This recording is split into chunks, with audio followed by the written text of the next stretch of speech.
Batangas. Volcano. Batangas.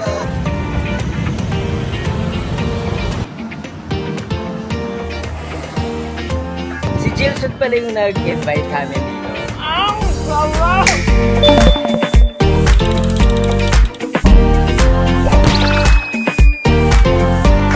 Magandang araw from this side of the world and welcome to my vlog!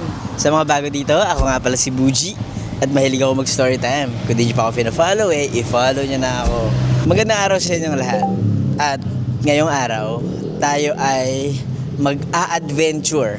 Magbabike tayo mula dito sa City of Manila papunta sa Tagaytay City. Yes, magbabike tayo mula dito sa Manila to Tagaytay. Ilang kilometers yon? Mga around 100 kilometers. De, ginagawa namin to kasi yung mga friends ko, nagte-training sila for e-bike touring activity sa Taiwan. Ito ang ating bisikleta for today, ang aking midnight special.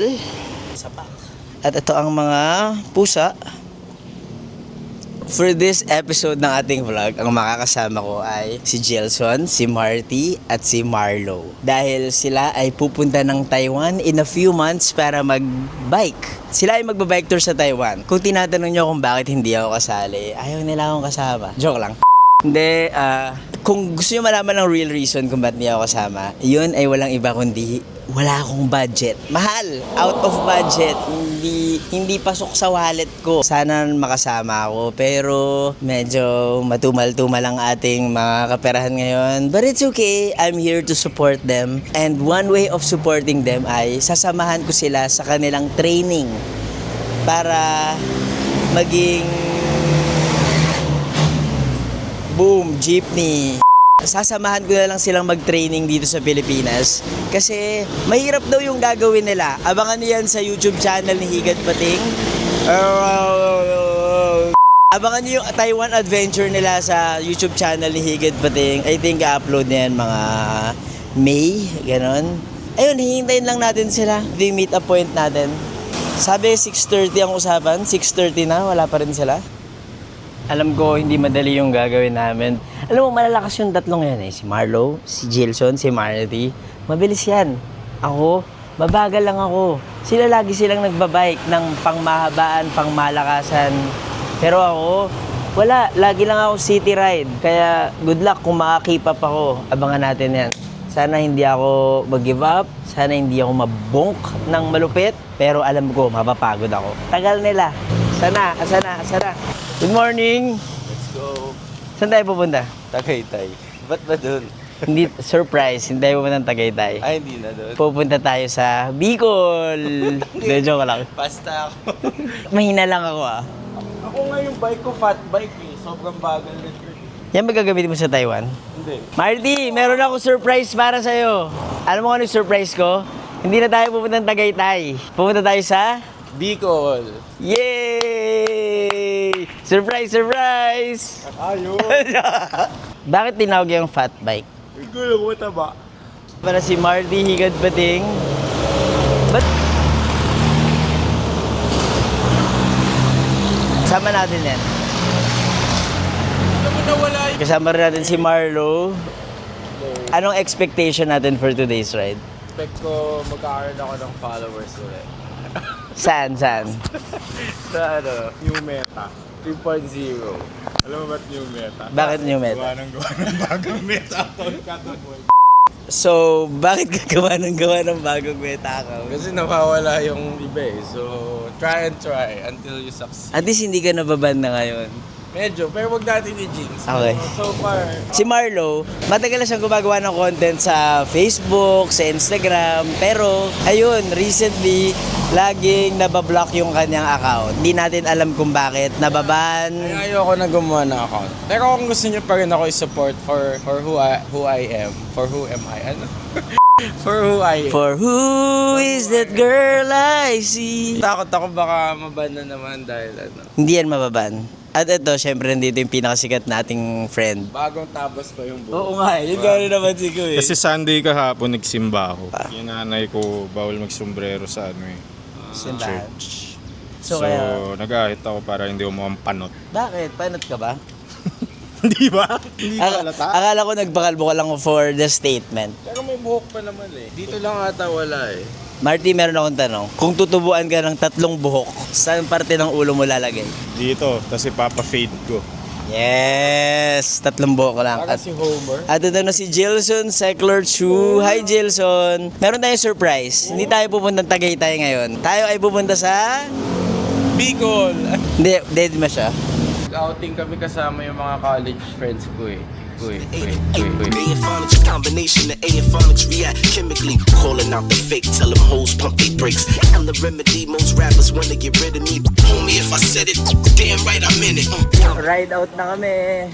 Let's go. Good luck. All in all daw mga 130 kilometers papunta sa Tagaytay. Excited ka na ba, boy? Galing pa tong Bataan. Anong oras ka dumating?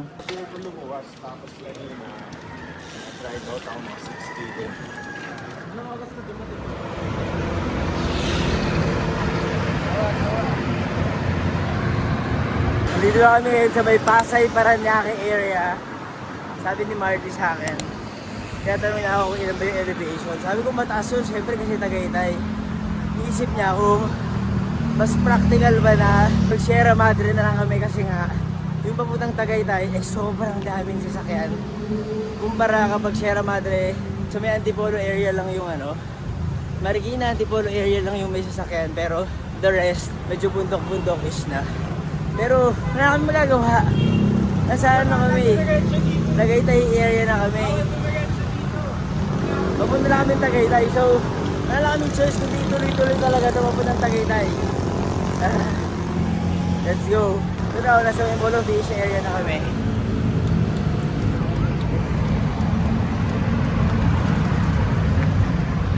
Kaguluhan ng Maynila. Kanan? Okay, nasa busy area na tayo ng Paranaque. Palabas na tayo sa pamilyar na teritoryo ng Kamaynilaan. Dito tayo ngayon sa Las Piñas City. Opya. Palabas na talaga tayo ng Metro Manila.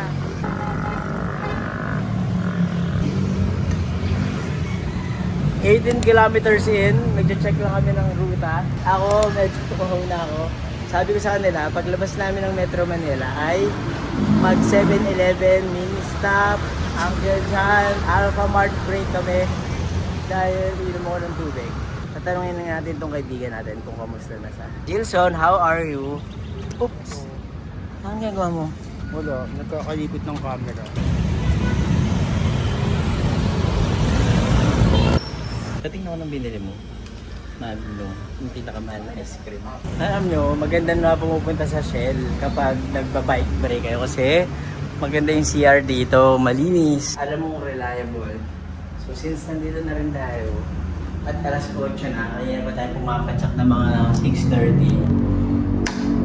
Linis tayo ng mukha dahil ang laging paalala sa atin ay mag-sunscreen. Magre-reapply ng sunscreen every 2 hours. Alam mo, hindi ko nga nagagawa yun eh. Mag-refill ng sunscreen every 2 hours. Lagi ko nakakalimutan. Since nandito tayo sa Shell, naalala ko, ito yung gamit kong sunscreen. Hindi ko alam kung anong brand to eh. Binili lang namin nung nasa Seoul kami. Sabi nung friend ko na si Camille, shout out Camille, maganda raw to. Sunstick siya. So, refill lang. Pero alam mo, parang hindi ko alam kung mali ba yung gamit ko or what. Kahit saan katutok mo yung sunscreen sa mukha ko, parang feeling ko nagda-darken pa rin yung skin ko. Pero yung maganda doon ay at least hindi na namamaga yung mukha ko. Like hindi na siya namula, hindi na siya parang nagsa-sunburn.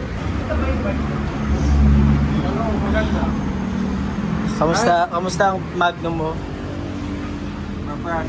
Malayo ba yung Tagaytay? Layo. Ano dapat namin gawin? May bike naman kayo eh. Kung lakarin nyo. Bus. Layo. Pero kung may bike kayo, mas okay na. Sabi kayo mag-bus? Hindi rin. Taka. Tara. Let's go! Bye kuya. Thank you. Grabe nararamdaman ko ng paakyat kami. Hindi ko alam eh, pero Nagsisimula lang uminit ng malupit. Umaahon na kami. Parang pa-uphill na yung daanan ngayon. Bas kumonti na yung sasakyan, definitely. Pero naramdaman ko na umaakit yung daanan, uma-uphill na. Ayun mga friends ko. Update ko kayo soon. 400 meter elevation. Bumili ako ng fried jobaw doon sa stoplight. 40 pesos. Si Marlo, bumili ng taho. 20 pesos. Yummy. 20 lang. Yung bun, parang hindi gawa sa siopaw na.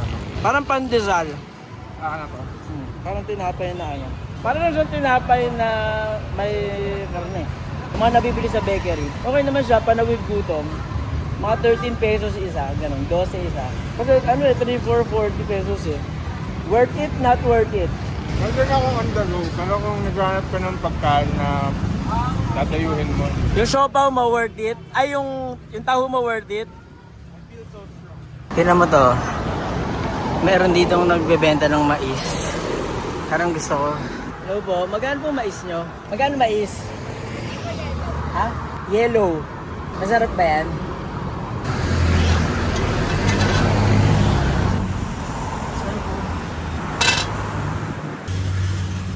Mainit?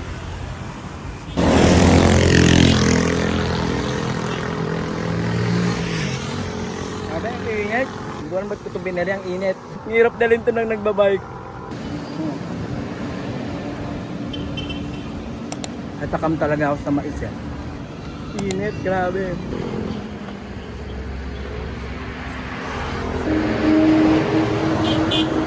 Alam mo ba ate, yung mais na ganito sa Maynila, 50 pesos. Mahal. Dito 35 lang. 13 kilometers in. Yak. Ay, gusto ko lugaw. Libre yung pamasahe ni Pagkama. Hello po. Ano pong pagkain? Lugaw, mami, pares. Lugaw, Mami, mami, pares. Pahugas po ako ate. Ibang bait ni ate, pinahugas niya ako ng kamay.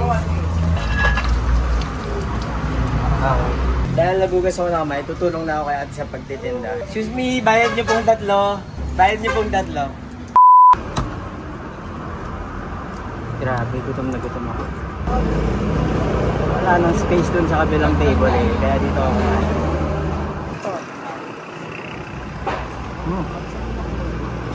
Sarap.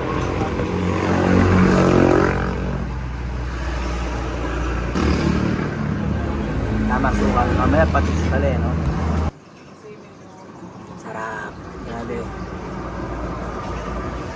Ang refreshing.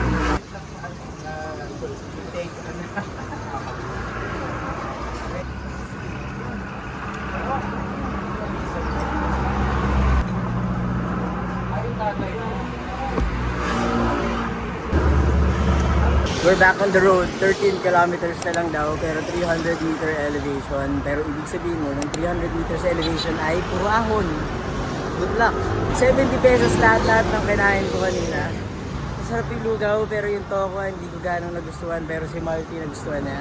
Ang target namin, sana makabalik kami ng Maynila by 3 p.m.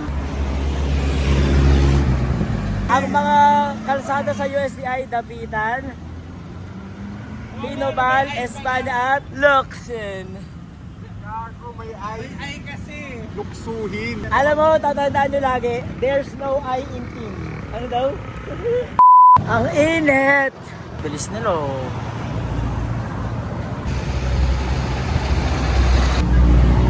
Pagod na yung legs ko, hindi ko alam kung bakit ko ba ito ginagawa. Wala naman akong choice kundi pagpatuloy. Ang wish ko ay sana masarap yung kakainin namin.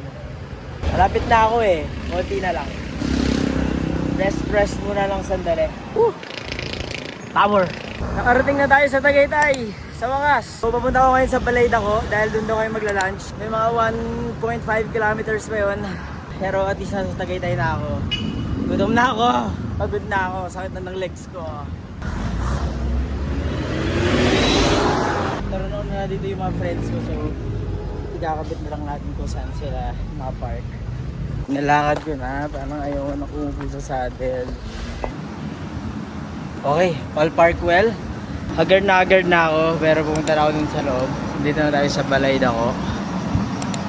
Nasa loob na sila Marty at si Jilson and si Marlo. Order si Jelson ng inasal. Order kami ng bulalo. Tapos umorder sila ng chicken. Yung chicken na sobrang dami. Yung presyo niyan, presyo nito. Oh! Tatlong rice na yan, sir. Tapos tatlong rice. Pwedeng kunin ko na to. Kami parang sobrang sarap na ito. Pero hindi na na-renegotiate sila. Nagtatanong sila kung Sarap. Pero Hindi siya gano'ng kainit pero sarap. tinasan ko kasi Ang lambot ng beef. Sarap. Parang sa'yo ata yan eh. wala. Saan siya nilalagay? Paano siya nilalagay dito? Sa sabaw. So meron silang special sauce for the soup. Ay, okay.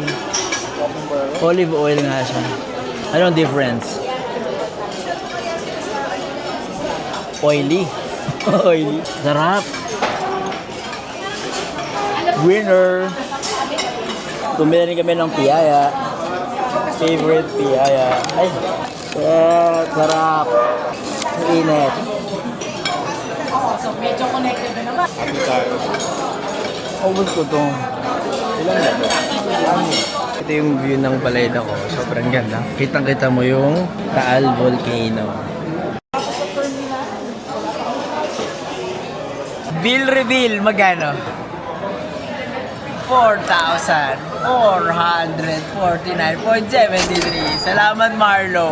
Guys, alam mo, sarap dito pero ang mahal. Bulalo namin, 1.8. Pero for 6, sarap masaya naman. So, hindi kami namasahe, hindi kami nagbayad ng gasolina. Oo. Kaya, trinit namin yung sarili namin at nagbalayda ko kami. Ito yung pinaka natutuwa ko. Yung mga tao dito sa balayda ko, ang gaganda ng mga suot. Kami, ito mga babawi namin. Mga alikabok na kami. Pero, welcome pa din kami dito. Sagot ko na muna. I-roll mo. Ha?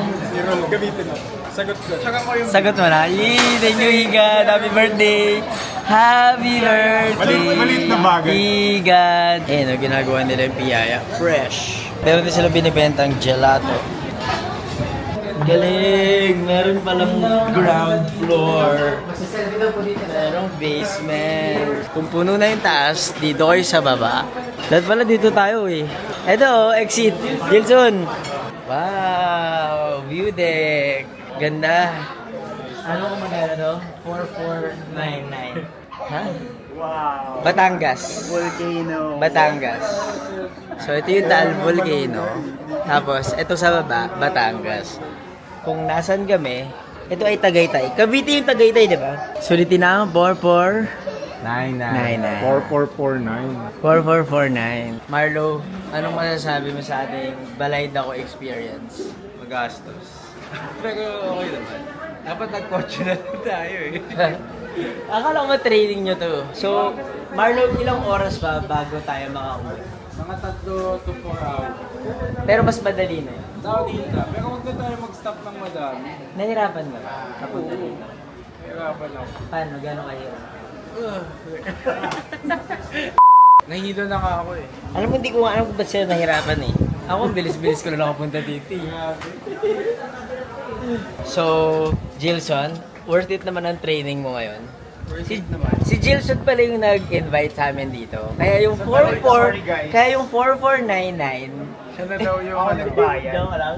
Hindi siya yung nag-invite sa amin mag-training dito sa Tagaytay. So Gilson, okay naman ang training mo. Okay naman. Tapos yung food pa sa Tok-Tok, libre ni Gilson. Iba talaga yung experience. Ay, ikaw Marty, anong masasabi mo sa ride? Masarap ang pagkain. Sa ride? Sa ride, mainit. Ano yung pinakamasayang part sa'yo? Pinakamasayang part yung nakikita kitang naghihirap. Di mo ako nakita eh, kasi ang bilis-bilis ko eh. Dinidikitan ka ng mga plastic bottle. Ayag, so dinidikitan kasi ako ng mga plastic. Pauwi na kami. It's another 60 kilometers. Pero sabi ni Marlo, 30 kilometers downhill and 30 kilometers flat. At ang goal namin ay hindi kami abutan ng traffic. Okay, it's time to say goodbye. Pababa na kami pero gusto mag-picture ni Gilson one last time before kami tuluyang bumalik ng Maynila para lang meron kaming picture with the view deck. Sarado ang gustong picture ni Gilson. What if bumaba na lang tayo sa Taal? Ito na ang mga picture ng bike namin. Tapos yung view, hindi na makita yung volcano, putik. Mukha lang siyang bundok na random. Diyan na tayo dumaan. Tulak na lang natin yung ano natin. Masaya ka ba sa view? Nakakalo. So, see you in the ride. Hindi ko na alam sasabihin ko.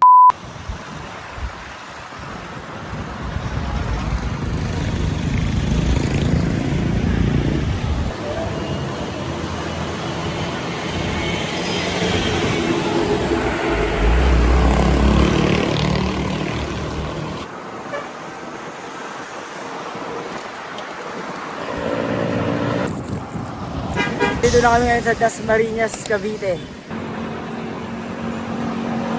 100 kilometers in, nandito na tayo ngayon sa Imus at mahaba-haba pa ang biyahe. Pagod na ako sa totoo lang. Inaano ko na lang to. Wini-wing ko na lang yung pagpapadyak. Gusto ko na umuwi, gusto ko na maligo, gusto ko na kumain ng masarap. Hindi ko alam. Gusto ko na mag-Las Piñas, gusto ko na mag-Parañaque, tapos uwi na ako. Hopya! Dito kami ngayon sa may Bacoor. Papahinga kami. Akala ko ba alas stress? Nakauwi na tayo. Para sa asawa. Para makauwi. Ito yung favorite kong ice cream. So ba? Okay na ako. Nag-Milo ako eh. Ano niya? Ang tawag dito, Maliliit siya na hiwain. bite time. Story time. So, kakain tayo. Ang sarap! Kinakamay ko siya. So, lasang peanut butter na may konting alikabok ng Cavite. Grabe, pagod na ako. Sinek ko, Marlo, alam mo? Oo. Parang 21 kilometers pa puntang bahay namin. Yung init yung malupit eh. Pagod yan. Marty, okay ka ba? Ano ba? Kuha ka. Sarap to. Gilson, kuha ka oh. Ano ba nasabi mo? Akala ko isang puta. Akala ko isang puta kasi parang chichirya pa. Na-discover ko to nung nag-Laguna Loop kami. Bite time! Osa, ride na kami in a bit. Meron ba akong 18 kilometers bago makarating sa bahay? Si Marlo, 18 kilometers din. Gilson, mga 16 kilometers. Ito si Marty, 40 kilometers pa. Guys, gusto ko naman sabihin sa inyo, pag naiwan niyo ako, goodbye. Huwag niyo na ako hintayin.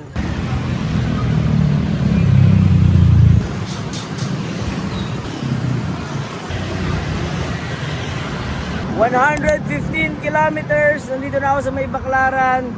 Hindi ko na makita yung mga kaibigan ko. Pagod na ako. Malapit na ang finish line. I'm so exhausted. Pagod na yung legs ko.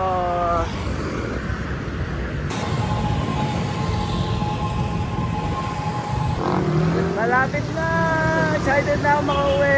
120 kilometers. Grabe, natapos ko rin. Bike ride from Metro Manila to Tagaytay. Nakakapagod yun. And sa wakas, finally, nakumpleto ko na din siya. Tagal-tagal ko nang gustong, or ang tagal-tagal nang nasa bucket list ko yung pagbabike all the way to Tagaytay. At hindi siya madali kasi yung papunta sobrang ahon. Tapos yung pauwi, kahit halos kalahati nun downhill na, pagod ka na, tapos maabutan mo pa yung traffic. Pero all in all, sobrang saya kasi nagawa ko na siya. Hindi ko nakasama ngayon si Marty, si Marlo, tsaka si Gilson kasi nasa pauwi na sila sa kanilang mga bahay. Maraming salamat for joining me dito sa adventure na to. Magkita-kita ulit tayo sa susunod na vlog. Please don't forget to like, comment, and subscribe. Thank you and goodbye. Combination of A and phonics react chemically. Calling out the fake, tell them hoes pump they brakes. I'm the remedy, most rappers wanna get rid of me. It's hard when you believe you the illest nigga alive.